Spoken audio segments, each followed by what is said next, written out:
Welcome into Locked On Horned Frogs, your daily TCU podcast. We continue to preview that TCU Kansas matchup on Saturday at 11 a.m. We'll start today with talking about Max Duggan and the job he has done and giving some praise to him. That's all coming up next on Locked On Horned Frogs.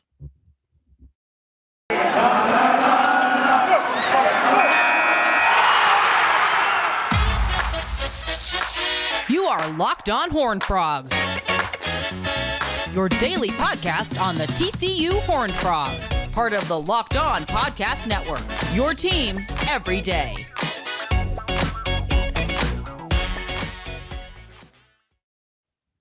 It is Locked On Horned Frogs, your daily TCU podcast. I'm Steven Simcox, your host. I wanted to start today by talking about the quarterback position, which is something we've talked about a lot in the offseason and throughout the entirety of the football season. But we'll continue some of that discussion there. And then in segment two, one of our YouTube commenters brought up a good point about the Kansas offense that I want to highlight following my conversation with Josh Neighbors and Derek Johnson yesterday. Josh Neighbors from Locked On Big 12, Derek Johnson from Locked On Jayhawks. Well, this is Locked On Horned Frogs, and I want to talk Max Duggan here in segment one. There have been a couple articles that have come out in the last week. One from Steven Johnson, who writes, he's the new beat writer for the Fort Worth Star-Telegram. He took over from Drew Davison, who moved on to another career. And then one from Sam Kahn from The Athletic yesterday. And Sam's article is really more about just the turnaround Sonny Dykes has had so far in year one, the team getting off to a great start. Steven's article in the Telegram last week was really focused on Max Duggan and his decision not to transfer. And, you know, if you remember how this quarterback battle played out in the offseason, of course, they went through spring practice and there wasn't really any separation, or at least publicly, Sonny Dykes said there wasn't much separation. You know, going into fall camp, even going into the Colorado game, Coach Dykes was saying, hey, I think all three quarterbacks could play. I feel like we can win with all these guys. Now, in this article that Steven Johnson wrote for the Telegram, it did reveal that they let Duggan and Morris know kind of what the pecking order was fairly early in fall camp. So Max Duggan did have kind of a heads up. He knew he was going to be, you know, taking reps with the twos. He was going to be the number two guy, or at least that was the plan going into the season. And of course, in today's college football, a lot of guys transfer. You're going to see in the next, like this week and next week, SMU had this happen to them. They had a lot of players do it. I saw some guys from Big 12 schools saying they're going to shut it down for the rest of the year. Players are going to go ahead and shut it down for the rest of the season if potentially they're not getting a lot of playing time. And I mean, I'm not bashing this. Like, this is just kind of how the world works now, and it's savvy by these guys. But if they don't feel like they're going to get a lot of playing time, some players will say, hey, I don't want to play in any more games because I don't want to use up my eligibility. I mean, in the transfer portal, either right now or at the end of the season, and go to a new school, and then I'll have, you know, an extra year of eligibility wherever I end up. And so Max potentially could have done that. But he said that never really crossed his mind. He wanted to stay here. He wanted to be a good teammate. He's graduating from TCU in December. He wanted to see this through and play with the guys that he's been with for the past 4 years. And listen, I am all for players having autonomy, players having power. I think the power imbalance in college football for years has been very hypocritical, right? Like, coaches can just sort of do what they want with guys, and players didn't have a lot of say in the process. And now they do.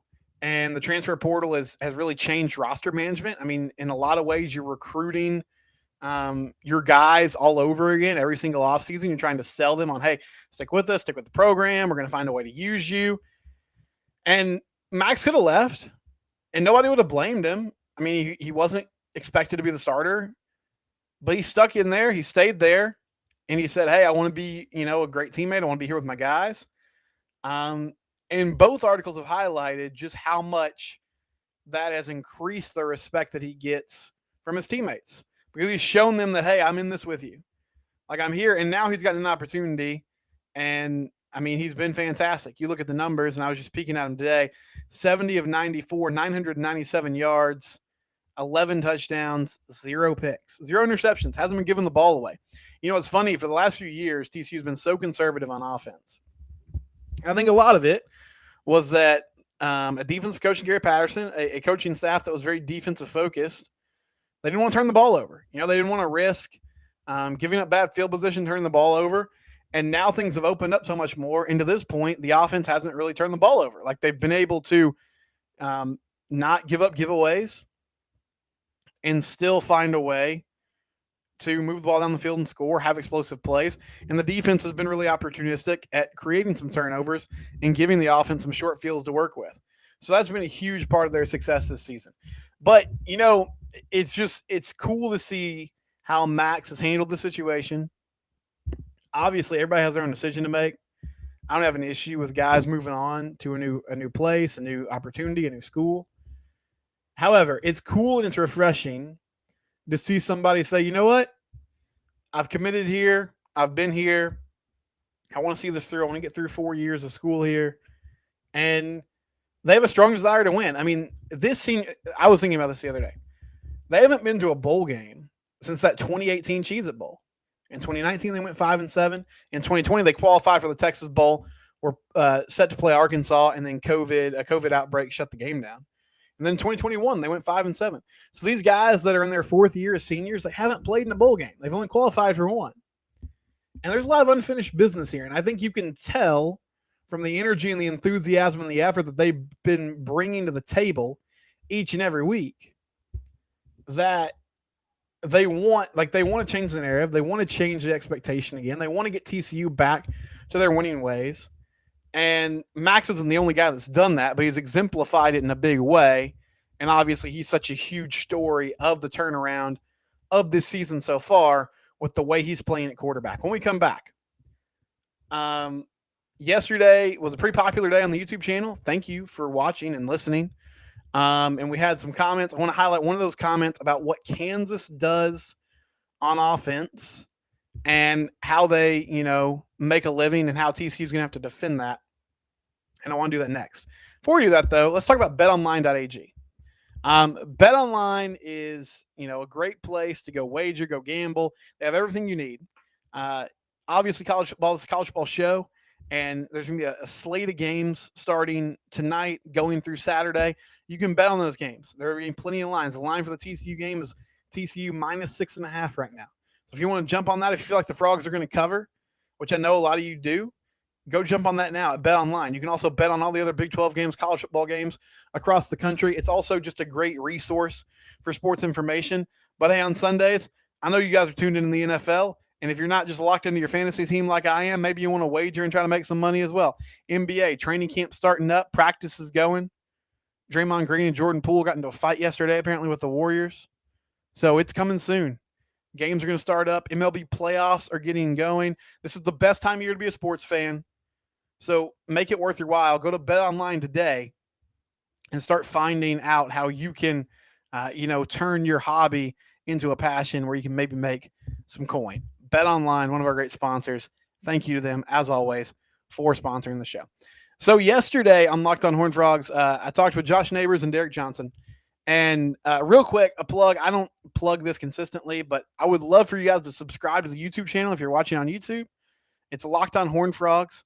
And yeah, that's sort of the easiest way for us to tell growth and how, we're doing as a podcast, aside from the auto downloads, is the subscribers on YouTube. So if you haven't subscribed, I'd love for you to subscribe. I know part of that is me putting out more daily content, and I'm going to make an effort to be more consistent with that as my life is getting a little bit easier. My son TJ is almost a month old. So things are getting a little bit more into a routine.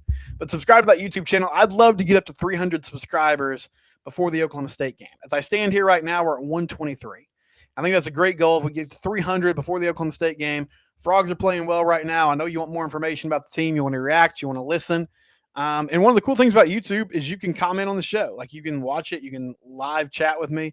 Not live chat really, but you can comment, and I'll do my best to respond to you. And one of our commenters, Byron Bailey, and Byron's a loyal listener. We appreciate him.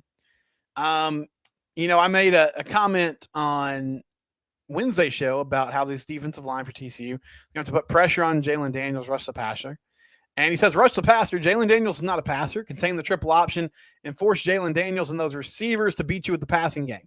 Kansas is only running a Georgia Tech Navy triple option game with a shotgun twist. This is a D3 offense implemented by a D3 coach. He also doesn't think that KU has the athletes to run with TCU and expects TCU to win. So A clarification there. Yeah, I agree with you to a certain extent, Byron. If you don't know, Lance Leipold, he coached at a school called Wisconsin Whitewater for a long time. Wisconsin Whitewater is one of the powerhouses in Division III. If you've been around the state of Texas for a while, you might have heard of UMHB, Pete and Fredenberg, who actually just retired, but he was at Mary Hardin Baylor for a long time. They've won a number of national titles. Mount Union is kind of the perennial power in Division III. They win national titles almost every other year. And then Whitewater, under Leipold, Whitewater is still a good school, but Whitewater under Lance Leipold won 6 national championships in 8 years. And then he got an opportunity to go coach at Buffalo. He did that, won a MAC championship at Buffalo, used that to get the Kansas job, and he's performed a pretty quick turnaround at KU. All that being said, there's a lot of triple option concepts that Kansas is running, and as Byron mentioned, they're running it primarily out of the shotgun. So it's not your under center, typical single back in the backfield with 2 kind of slot backs on the outside moving back and forth, but they'll get in, some 2-back sets. I saw today just some film on Twitter where they were in the Maryland I, which is like 3 backs behind each other, but it's in the shotgun formation, so it's kind of like a pistol look, except there's multiple running backs behind the QB. And so Jalen Daniels is doing a lot of, footwork and work with his hands, trying to hide the ball and move the ball around. But I'll say this, Byron, he's also been really efficient in the passing game. Aside from the Iowa State game, which was last week, where he only threw for about 100 yards, he's thrown for 983 yards this year. He threw for 325 against Duke. And now their passing game, they're not taking a ton of deep shots down the field. Here's where I'll disagree with you, though. They've had over 100 passing.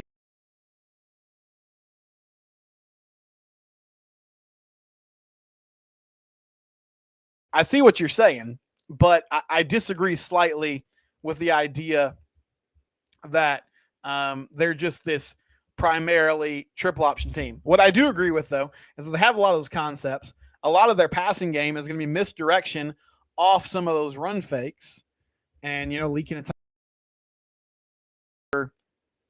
out on the edge, those kinds of things.